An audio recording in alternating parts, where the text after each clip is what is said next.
Hello Cancer, welcome po sa inyong reading. So this is for July the 18th to July the 20th.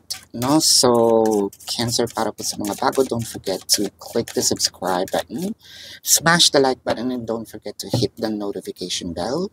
Kung gusto niyo pong sumali sa ating live session sa kabilang channel po, no? That's Babaylan TV. Meron po tayong mga readings doon, so might as well check on it. Kung hindi ninyo maabutan yung live sessions, pwede naman kayo magtanong dito sa comment section as long as the question is answerable by yes or no. Ayan. So, as usual, late na naman tayo dahil sa mga asungot, no? But don't worry, tuloy pa rin ang manhunt. Ayan. So, hindi na lang din kayo ang naghahanap, no? Meron ng literal na taong naghahanap. Ayan. So, may matutugis na, pero, ayan, pagod pa din ang ang lola nyo, no? So, anyways, Cancer, no? I want you to know that this is a general reading. You may resonate with the entire reading or you may resonate with some bits and pieces of the reading.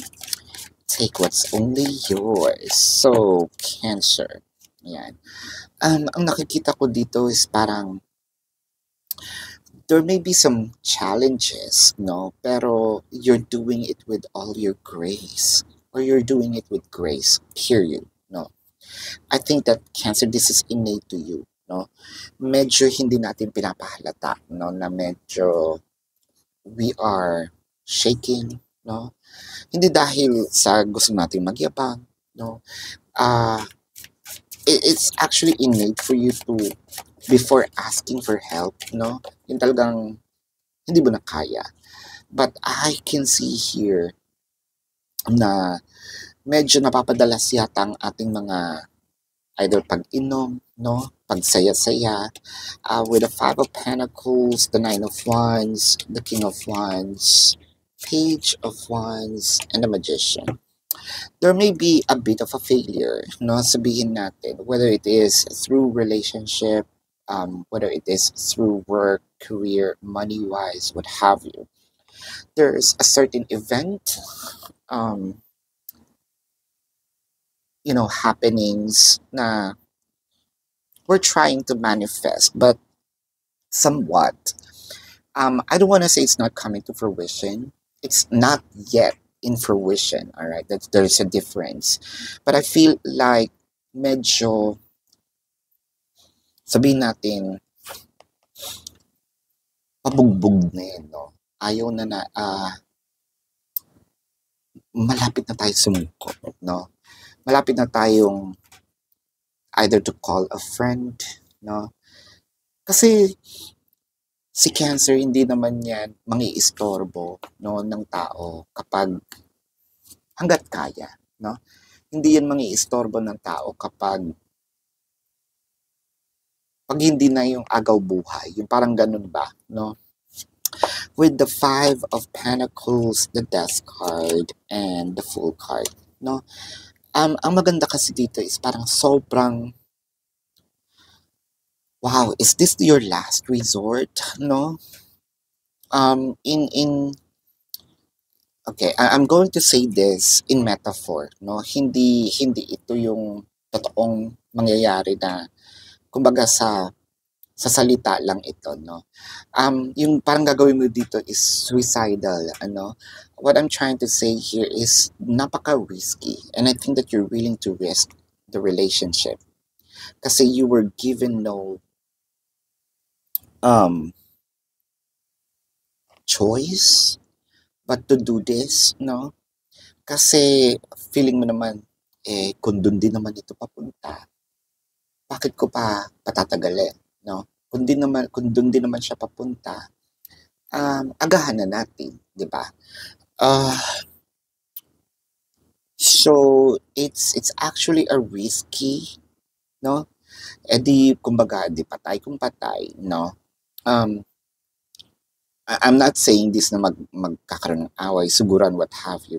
But I feel like, if Z, you know what I mean, no? So, if the risk is the end of this relationship, parang so be it, no?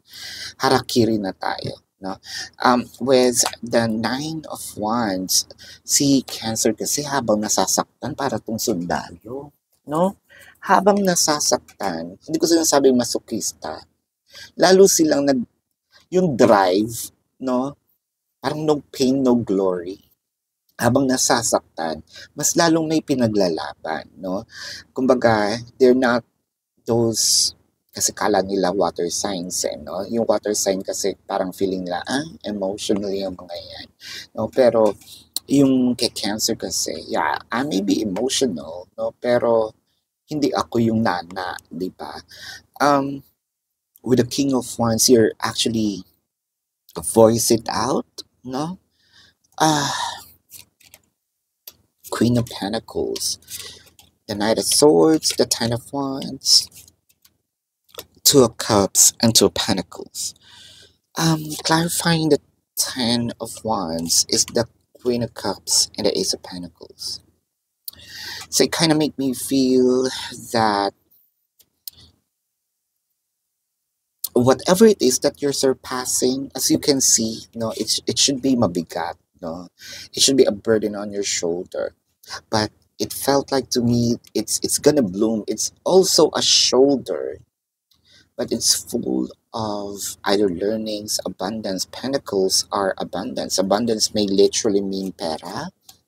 Abundance may, abundance is very vague to each and every person. No, for me, abundance is lalo na ngayon sleep. No, dahil nag-uulan sa labas kung saan tayo pumupunta dahil nga dyan sa mga asungot na yan, no? But anyway, patapos naman ang laban natin, no? Dahil tulad ng sinabi ko, no?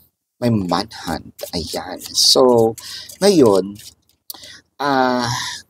pero hindi pa rin tayo papakampante, no? Kaya kailangan ko pa rin ng tulong nyo.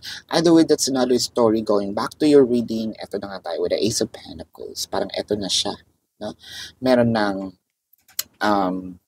kumbaga magre-resulta siya ng isang maganda, no? Na sabihin natin abundance sa iyo. Ayan. Ang abundant din sa akin is makapag-reading, no? On time. Katulad ng dati. Ayan. Makapag-live, no? So, naiintindihan niyo naman bakit hindi, no?